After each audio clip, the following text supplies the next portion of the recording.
आगे बढ़ेंगे और खबर शामिल करेंगे फतेहजंग से मलिक मोहम्मद वहीद की रिपोर्ट के मुताबिक, जहां पर महंगाई का जिन बेकाबू हो गया। फतेहजंग शहर में महंगाई का जिन बेकाबू, सब्जियां फल महंगे दामों बेच रहे हैं।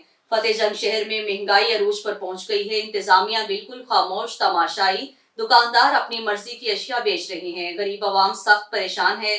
आवाम का कहना है कि रेट लिस्ट को बंद कर देना चाहिए क्योंकि इस पर अमल दरामद नहीं किया जा रहा।